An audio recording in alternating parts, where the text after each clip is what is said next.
Oke, selamat pagi atau selamat siang teman-teman semuanya. Assalamualaikum warahmatullahi wabarakatuh. Kembali lagi di mata kuliah kita komputasi statistik ini, kita di pertemuan yang kelima, kita akan membahas mengenai eksplorasi dan visualisasi data dengan R. Artinya kita akan memperdalam apa yang sudah kita pelajari di pertemuan-pertemuan sebelumnya. Ya. Nah, apa saja yang akan kita pelajari pada kesempatan kali ini? Kita akan berfokus pada 3 topik, yaitu statistik deskriptif, kemudian visualisasi data, yaitu kita akan mempertajam bagaimana menggunakan library ggplot versi 2, kemudian distribusi peluang. Oke, kita akan bahas satu persatu. Di statistik deskriptif ini, ada beberapa hal yang teman-teman bisa lakukan, dan ini sebenarnya sudah dipelajari di beberapa mata kuliah yang lain. Nah, sekarang kita akan memperdalam lagi sekaligus merefresh serta bagaimana melakukannya dengan R. Oke. Nah, ada beberapa hal di dalam statistik deskriptif, di mana kalau statistik deskriptif kita hanya akan berbicara mengenai apa sih yang bisa kita rangkumkan dari data yang kita miliki saat ini. Kita tidak ingin lakukan inferensia atau melakukan penarikan kesimpulan terhadap populasi, gitu ya. Kita hanya berbicara mengenai data yang kita miliki saat ini. Oke, yang pertama adalah mengenai ukuran pemusatan, di mana kita ingin mencari, pada prinsipnya adalah ingin mencari wakil-wakil dari data, ya, wakil-wakil dari data yang bisa kita gunakan untuk dalam secara umumnya adalah untuk melakukan representasi terhadap data tersebut, ya. Jadi ini adalah ukuran pemusatan. Ada beberapa hal. Yang pertama adalah mean atau nilai rata-rata. Kemudian ada median atau nilai tengah. Kemudian ada modus, yaitu nilai yang paling sering muncul. Kemudian ada fraktil. Fraktil ini membagi data pada kelompok yang sama banyaknya. Di fraktil ini ada banyak yang sering kita gunakan, tapi umumnya kita akan banyak menggunakan kuantil, yaitu membaginya dalam 4 bagian, desil membaginya dalam 10 bagian, atau persentil membaginya dalam 100 bagian. Nah, di rata-rata sendiri, ya, mean atau rata-rata sendiri, sebenarnya ada beberapa versi atau varian dari mean itu sendiri, gitu ya. Nah, yang pertama kita sering menyebutnya sebagai arithmetic mean, gitu ya, arithmetic mean. Ada lagi yang kita sebut sebagai harmonic mean, ada lagi kita sebut sebagai geometric mean, gitu ya. Nah, arithmetic mean ini simple. Arithmetic mean simple karena dia itu hanya merupakan penjumlahan dari data kemudian kita bagi 2. Oke. Jadi kalau misalnya nih, misalnya memiliki 2 data, yaitu A dan B, gitu ya. A dan B ini simulasi yang paling simple. Kalau A itu panjangnya dari sini sampai ke sini, kemudian B panjangnya dari sampai sini, ya, jadi nilainya berbeda, gitu ya. Maka arithmetic mean ini adalah kita cukup melakukan penjumlahan kedua data, kemudian kita bagi 2, gitu ya. Atau kalau misalnya kita representasikan dalam sebuah lingkaran, gitu ya, maka A dan B ini kita panjangkan, maka dia akan berubah sebuah diameter. Nah, radiusnya itulah adalah arithmetic mean, gitu ya. Kemudian ada lagi geometric mean. Geometric mean ini rumusnya simple, yaitu akar dari A kali B, ya. Akar dari A kali B dikali K, tergantung seberapa banyak bilangan kita. Kalau bilangan kita hanya A dan B, maka rumusnya adalah akar A kali B, gitu ya. Bagaimana kita memperolehnya, gitu ya. Nah, ini di dalam lingkaran ini, posisi warna biru inilah yang menunjukkan geometric mean. Ya, ini intuitif sekali. Kemudian ada harmonic mean. Harmonic mean ini digambarkan dalam warna merah ini. Ya, lokasinya ada di warna merah, yaitu merupakan jarak, ya, ke sudut siku-siku dari segitiga pada titik geometric mean-nya.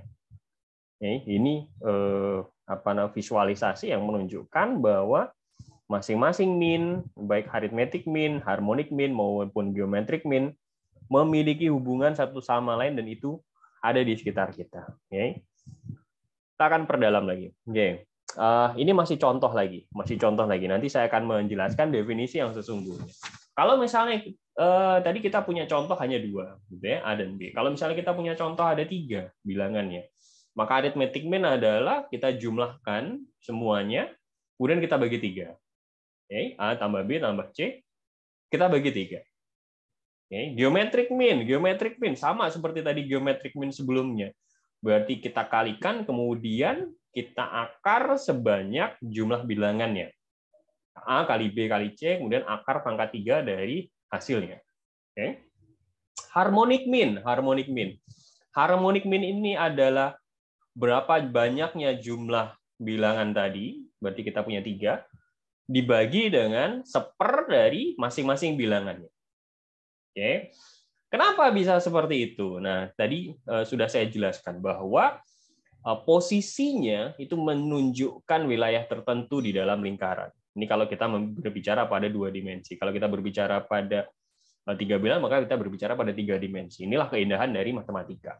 Oke. Nah, sekarang kita masuk ke definisinya dan bagaimana nanti kita menggunakannya di dalam R. Arithmetic mean ini pada intinya adalah kita lakukan penjumlahan dari seluruh data, kemudian kita bagi dengan jumlah datanya, gitu kan? Atau X bar, kita sering menyebutnya sebagai X bar. X bar ini adalah rata-rata hitung atau arithmetic mean, dimana sama dengan sigma dari XI dibagi N. XI-nya adalah data ke I, N adalah banyaknya dari data. Oke, nah kemudian rata-rata tertimbang, kita bisa juga memberikan penimbang pada masing-masing data kita. Maka kalau penimbang tadi itu adalah weight atau bobot, gitu ya, maka mirip dengan arithmetic mean, gitu ya. Hanya saja di masing-masing datanya kita kalikan dengan penimbang. Maka nilainya adalah menjadi sigma dari I sama dengan 1 sampai N, WI dikalikan XI dibagi dengan sigma kali dari I sama dengan 1 sampai N, WI-nya.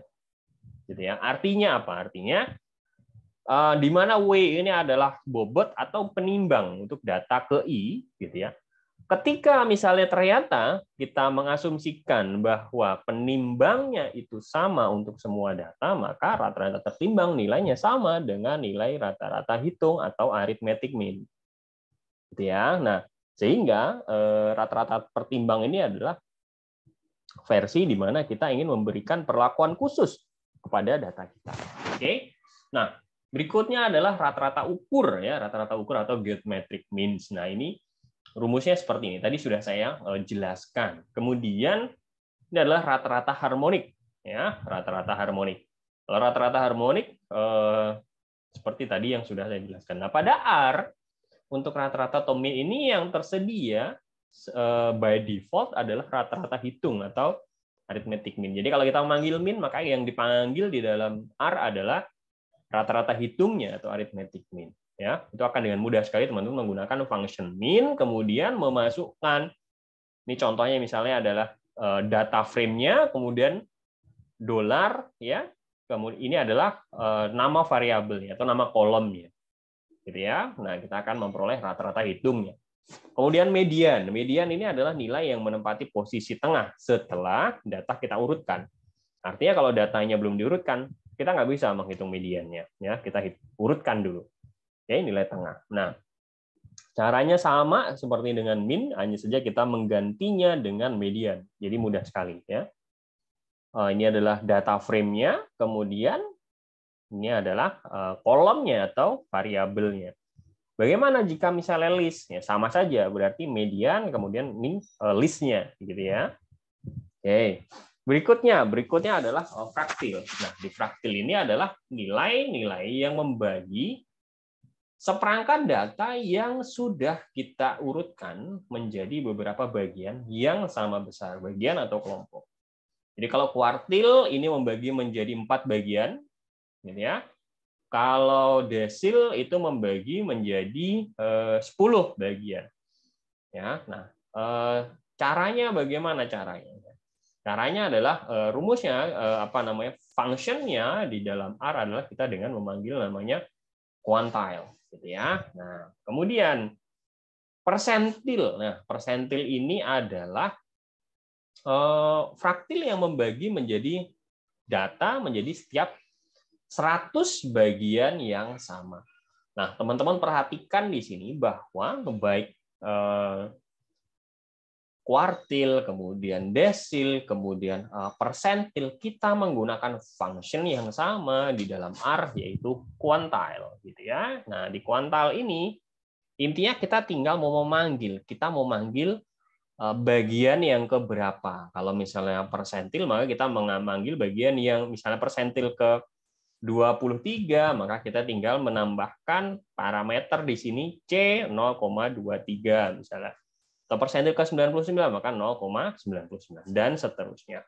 Kalau desil gitu ya, kalau desil berarti kita sebutkan desilnya, karena desil ini berarti kita membagi menjadi per 10 gitu ya, berarti bisa kita memanggil desil yang pertama berarti 10%, bahkan kita mengisinya adalah 0,1.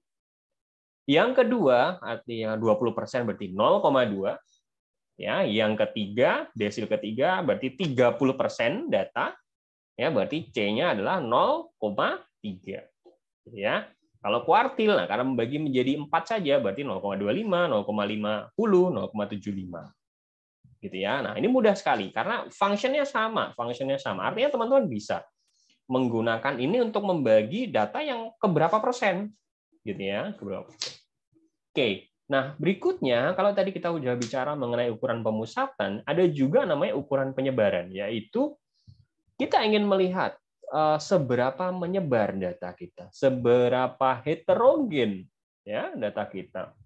Nah, ada 3 yang sering kita gunakan, yaitu range atau rentang, di mana ini adalah selisih dari nilai minimum dan nilai maksimum pada data. Ya. Kemudian ada variance dan ada simpangan baku atau standard deviation. Oke. Definisinya adalah sebenarnya kalau standar deviasi ini adalah akar dari variance. Ya, atau kita balik, variance ini adalah kuadrat dari standar deviasi. Di mana rumusnya sangat simpel sekali. Kalau pada kita baik pada populasi maupun sampel, gitu ya, sebenarnya rumusnya sama ya, saya tergantung apakah yang kita referensikan ini adalah statistik pada sampel ataukah ukuran pada populasi. Oke, nah misalnya kalau pada populasi, maka variansinya adalah sigma kuadrat sama dengan sigma dari I dari 1 sampai N, gitu ya. N-nya adalah jumlah data. X I dikurangi dengan mu, mu-nya ini adalah rata-rata itu dikuadratkan dibagi dengan jumlah datanya atau N. Ya. Nah, pada sampel sama, hanya saja kalau pada sampel maka rata-rata yang kita gunakan adalah rata-rata pada sampel, yaitu X bar, bukan mu, ya, karena mu adalah pada populasi. Ya, kemudian standar deviasi sama.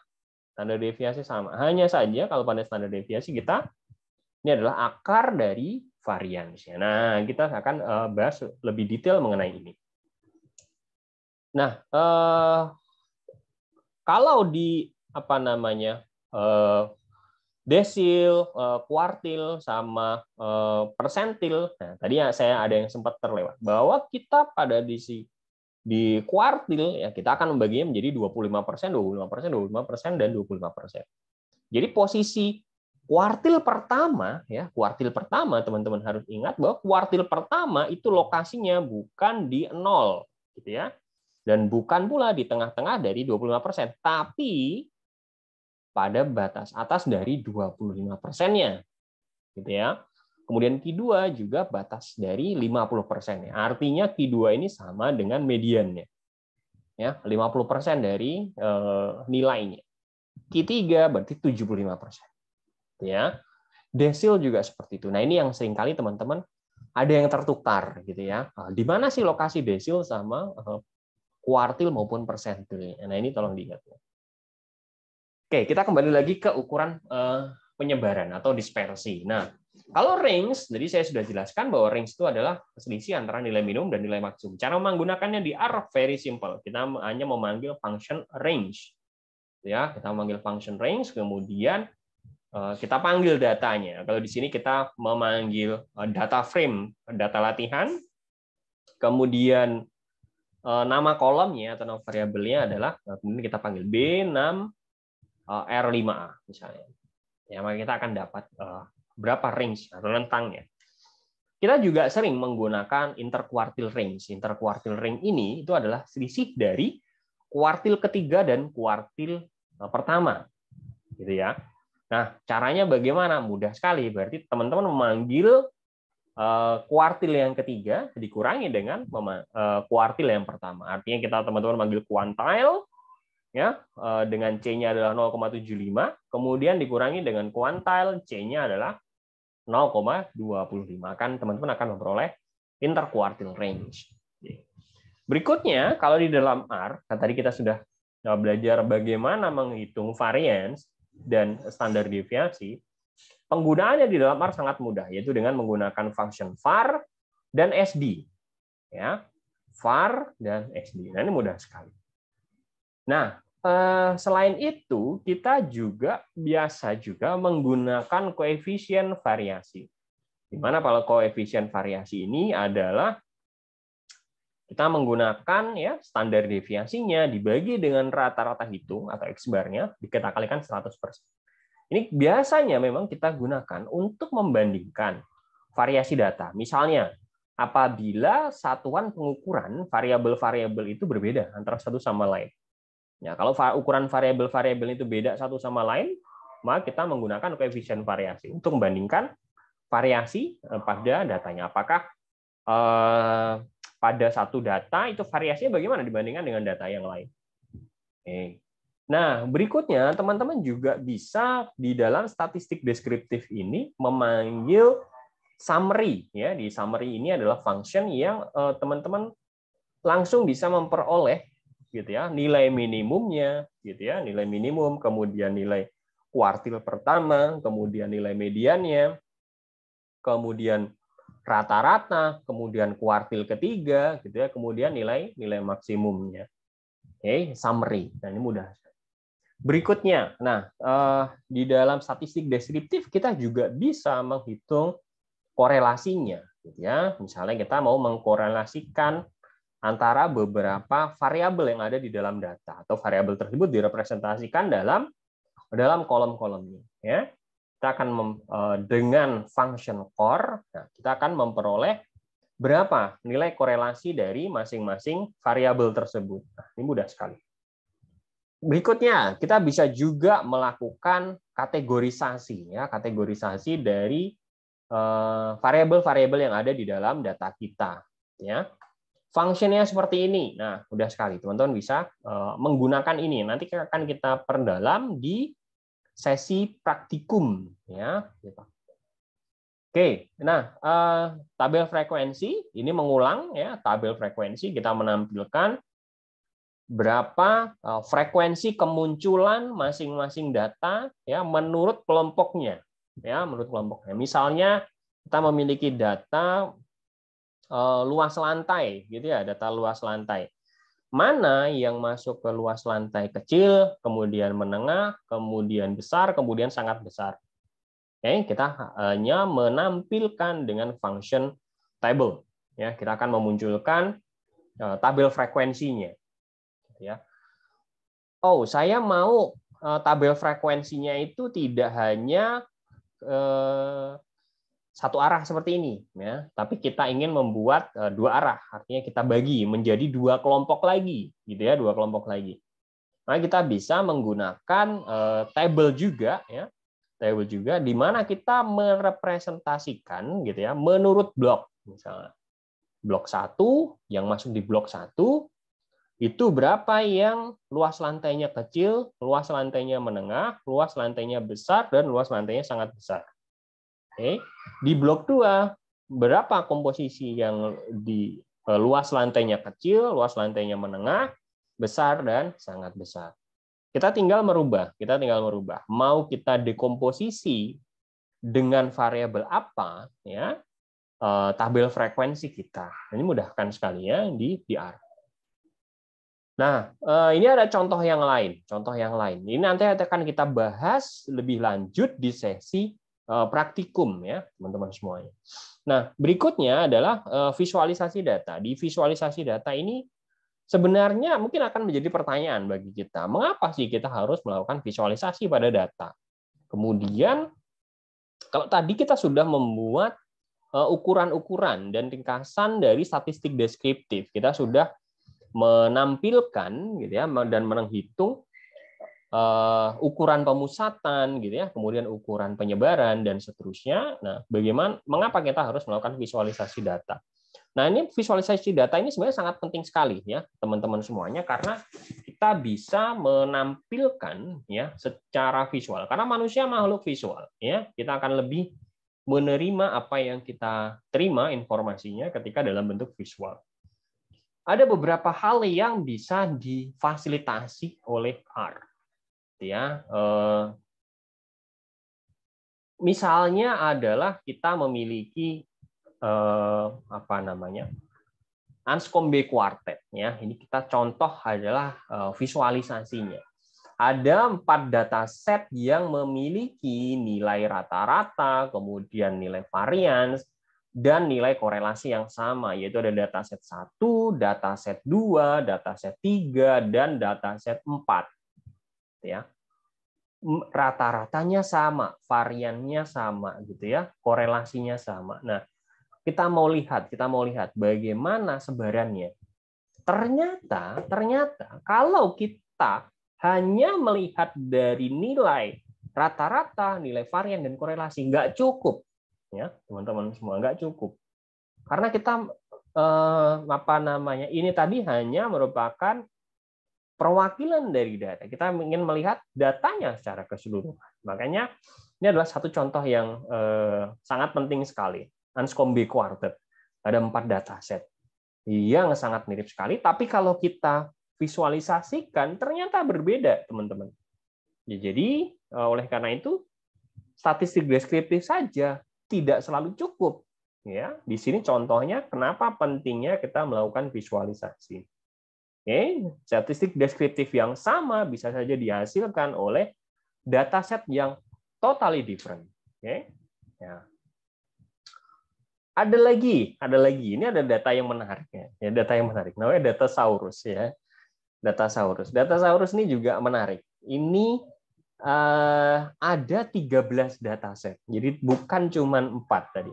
Ini ada 13 dataset yang bahkan memiliki nilai mean atau rata-rata, standar deviasi, korelasinya sama gitu ya.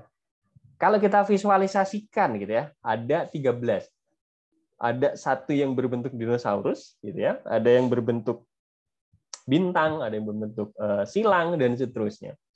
Kesemuanya ini rata-ratanya sama, teman-teman semuanya. Ini percaya tidak percaya ya, semuanya sama rata-ratanya. Ya, rata-ratanya sama, baik rata-rata di variabel X maupun variabel Y-nya gitu ya. Kemudian juga standar deviasi variabel X, standar deviasi variabel Y sama persis. Exactly sama. Korelasinya sama persis. Disinilah pentingnya visualisasi ya, teman-teman. Nah, visualisasi di R itu ada beberapa library atau package yang bisa membantu kita untuk mempermudah kita melakukan visualisasi. Yang untuk grafik,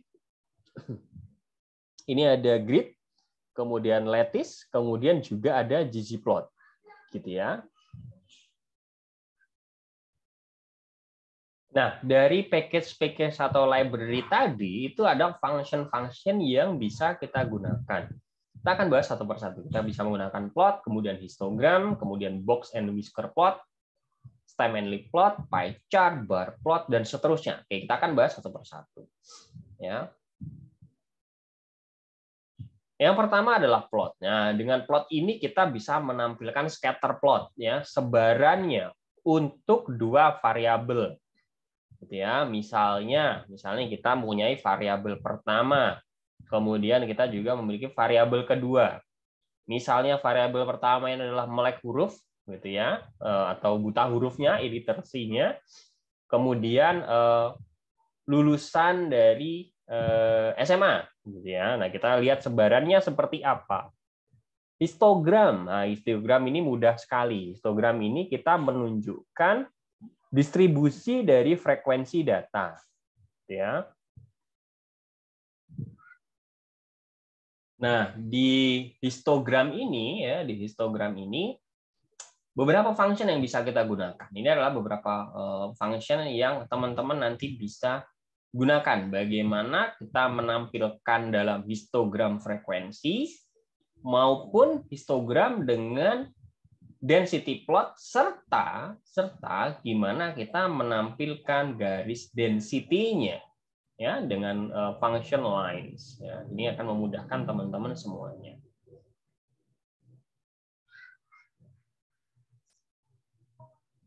Kemudian di box plot ya, box plot ini ditemukan oleh dipropose oleh Box sama Whisker. Tapi sering umum kita menyebutnya sebagai box plot. Bagaimana kita menampilkan box plot? Nah, mudah sekali juga. Ini adalah function-nya untuk kita menampilkan box plot, gitu ya. Dalam box plot ini berarti ini adalah nilai maksimumnya, gitu ya. Ini adalah nilai minimumnya, gitu ya. Kemudian kita juga bisa membuat diagram atau plot daun, gitu ya, stem and leaf, gitu ya. Misalnya dari data seperti ini, gitu ya, ini nanti kita akan menampilkan bentuk stem and leaf, gitu ya, hanya dengan function seperti ini. Oke, di bar chart ini seringkali kita gunakan dalam sehari-hari. Misalnya kita mau menampilkan berapa jumlah atau frekuensi menurut kelompok luas lantai. Kalau tadi kita sudah belajar mengenai luas lantai, yang luas lantainya kecil, kemudian sedang, kemudian besar, kemudian sangat besar ya. Kita bisa tampilkan setelah kita memunculkan tabel frekuensinya, kita tampilkan bar plotnya, gitu ya, bar chartnya, dan dengan function namanya bar plot. Oke. Berikutnya adalah pie chart. Pie chart juga sudah seringkali teman-teman gunakan ya. Seperti ini function-nya ya, mudah sekali. Berikutnya adalah QQ plot. Di QQ plot ini kita ingin melihat ya kuantilnya ya dari data kita. Apakah mengikuti distribusi normal atau tidak? Ya, distribusi normal itu ditunjukkan pada garis melintangnya.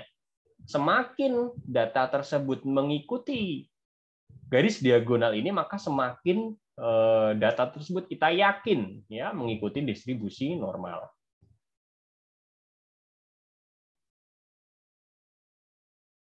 Oke, nah kemudian ini adalah contoh gimana kita membuat scatter plot untuk masing-masing variabel ya, masing-masing variabel bisa kita tampilkan ya. Kemudian juga kita buat dalam sebuah plot korelasi ya. Kalau kita sudah menghitung korelasi dari masing-masing, sebenarnya kita bisa menghitungnya secara manual satu persatu di R dengan menggunakan function core plot gitu ya. Kita langsung bisa menghitung bagaimana korelasi antara satu variabel dengan variabel yang lain. Tentu saja korelasi antara variabel tersebut dengan dirinya sendiri adalah satu, gitu ya. Income dengan income satu, gitu ya. Illiteracy dengan income, gitu ya. Ini korelasinya itu berarti ada di sekitar antara 0,2 sampai 0,4. Ya, jadi langsung kita bisa tampilkan dalam correlation plot. Mudah sekali. Kemudian ini kalau misalnya kita tampilkan dalam bentuk elips, kalau ini dalam bentuk circle, ini bentuk elips. Ya, nah. Berikutnya di package area khusus untuk visualisasi data ini adalah ggplot. Nah, di ggplot ini ada beberapa hal yang memang digunakan, yaitu kita bisa mengimplementasikan bentuk points ya atau titik, bentuk garis lines, bentuk box plot, bentuk histogram. Ini lebih advance daripada yang tadi by default kita gunakan ya. Kita panggil dulu library-nya ggplot gitu ya. Kemudian kita bahkan bisa menampilkan visualisasi seperti ini ya, histogramnya, terus kemudian juga kita bisa menggunakan ggplot ini untuk menampilkan peta ya. Di sini kita kombinasikan dengan library yang lain yaitu dplyr ya di dplyr. Nah, kita menampilkan peta gitu ya. Teman-teman semuanya bisa mempelajari lebih detail dan banyak sekali hal-hal yang bisa kita gunakan untuk visualisasi pada beberapa resources yang sudah saya sediakan di sini gitu ya. Oke, berikutnya kita akan melihat distribusi peluang di R ya. Ini adalah bahasan kita yang ketiga. Oke, kalau kita teman-teman mengingat lagi ya, ada beberapa distribusi peluang yang sudah kita pelajari ya di mata kuliah yang lain, yaitu kita ada distribusi normal atau Gaussian, kemudian ada distribusi binomial, ada eksponensial, ada Poisson dan seterusnya. Nah, kita bisa menggunakan distribusi tersebut semuanya di R. Jadi sudah disediakan. Misalnya untuk distribusi beta, kita memanggil function beta. Binomial, kita menggunakan function binom. Ya. Cauchy, kita menggunakan nama function Cauchy. Chi-square, kita memanggil nama function chi-sq. Ya. Eksponensial, exp. Kemudian distribusi F, gitu ya. F juga gamma geometrik, hypergeometrik dengan hyper, log normal dengan L norm, logistik dengan logis, negatif binomial dengan n binom, normal dengan norm. Ya. Ini beberapa yang akan sering teman-teman gunakan. Oke, dan masing-masing argumen atau parameternya. Nah, selain itu kita juga bisa menambahkan sintaks sisipan untuk distribusi peluang tadi. Kalau misalnya kita mau mencari PDF-nya atau probability density function-nya, ya. Nah, dari masing-masing distribusi peluang tadi, maka kita tinggal menyisipkan D. Kemudian kalau kita mau mencari CDF-nya atau cumulative density function, kita menambahkan sisipan P-nya. Kemudian kita ingin mencari inverse CDF, ya, tambahkan Q karena kita mencari quantiles. Kemudian kita mau memanggil data random, data acak ya dari masing-masing distribusi peluang. Jadi kita tinggal menyisipkan sintaks sisipan R-nya. Nah, contohnya apa? Contohnya adalah kita ingin menggunakan distribusi normal di sini atau Gaussian normal ya. Nah, kita ingin mencari density function-nya, probability density function-nya atau PDF-nya. Maka kita tinggal menambahkan sisipan D. Jadi D norm gitu ya. Kemudian ini adalah X-nya, kemudian rata-ratanya, kemudian ini standar deviasinya, apakah kita mau menghitung log-nya. Gitu ya. Nah, ini mudah sekali teman-teman bisa membangkitkan berapa cumulative density function, probability density function dari distribusi normal tersebut. Kalau kita mau menghitung p-norm, maka p-norm tadi ya kita adalah mau menghitung cumulative density function-nya ya. Jadi kita tinggal memanggil p-norm, mudah sekali ya teman-teman. Kemudian kita mau menghitung quantiles-nya gitu ya, berarti p-norm ya. Berikutnya mau membangkitkan data acak atau random gitu ya, berarti kita memanggil r-norm ya. Jadi teman-teman di sini bisa menggunakan dari masing-masing function yang sudah ada nih di R ini. Oke. Kita mau menggambarnya, memvisualisasinya dengan menggunakan histogram atau dengan beberapa visualisasi yang lain. Misalnya di sini kita mau menampilkan histogramnya, ya, menampilkan histogramnya. Berikutnya adalah distribusi student T, di mana distribusi student T ini adalah seringkali kita gunakan kalau data kita itu jumlahnya mungkin tidak terlalu banyak, ya, data itu tidak banyak, serta ini mirip dengan distribusi normal. Nah, perbedaan pada parameter ini kita hanya memerlukan derajat bebas atau degree of freedom, DOF, ya. Ini maka kita manggilnya dengan T, ya, fungsinya T. Kalau kita mau menghitung probability distribution function, berarti kita memanggil dengan DT. Kita mau memanggil cumulative distribution function kita dengan PT. Quantile-nya QT, kemudian mengenerate data random berarti RT. Gitu ya, dan seterusnya. Nah, kita visualisasikan juga bisa sama Binomial. Nah, kalau binomial di sini sering kita gunakan ya. Kalau kita memiliki beberapa data misalnya adalah data sebuah percobaan yang setiap hasilnya sesuai dengan percobaan Bernoulli. Percobaan Bernoulli itu apa? Percobaan Bernoulli itu adalah setiap percobaannya itu hanya ada 2 kemungkinan, ya. Sukses, gagal. 0, 1 gitu ya. Berhasil, gagal gitu ya. Hanya ada 2 kemungkinan. Maka kita menggunakan distribusi binomial ya. Sama, kita memanggilnya dengan D binom, P binom, Q binom, R binom. Sama nih seperti yang di mana size-nya ini adalah banyaknya percobaan, prop ini adalah peluang sukses pada setiap kejadian. Berikutnya, contoh lagi adalah kalau kita menggunakan distribusi Poisson. Ya, saya merefresh kembali apa yang sudah teman-teman pelajari, yaitu apa itu distribusi Poisson yang sudah teman-teman pelajari di mata kuliah MathStat, metode statistik. Ya. Ini menggambarkan peristiwa yang memang jarang terjadi dalam sebuah periode waktu tertentu. Ya, ini biasa kita gunakan sebagai pendekatan untuk distribusi binomial. Jika jumlah amatannya, jumlah n-nya ini sangat besar dan peluang kejadiannya sangat kecil. Ya, jadi distribusi Poisson ini adalah versi khusus dari distribusi binomial. Ya, nah teman-teman bisa menggunakan poise, ya, function poise di R. Mau teman-teman menggunakan probability distribusi functionnya, berarti menggunakan D-poise. Kumulatif distribusi functionnya P-poise. Kemudian kuantilnya Q-poise. Kemudian memanggil data acaknya R-poise.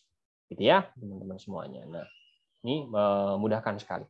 Nah, harapan saya teman-teman semuanya sudah memahami apa yang kita pelajari pada pertemuan kita kali ini. Nanti akan kita perdalam pada sesi praktikum, ya. Serta kalau teman-teman ada pertanyaan nanti silakan ditanyakan. Saya akan menjawab pada sesi Zoom kita. Oke? Terima kasih teman-teman semuanya. Saya tutup dulu. Selamat siang. Assalamualaikum warahmatullahi wabarakatuh.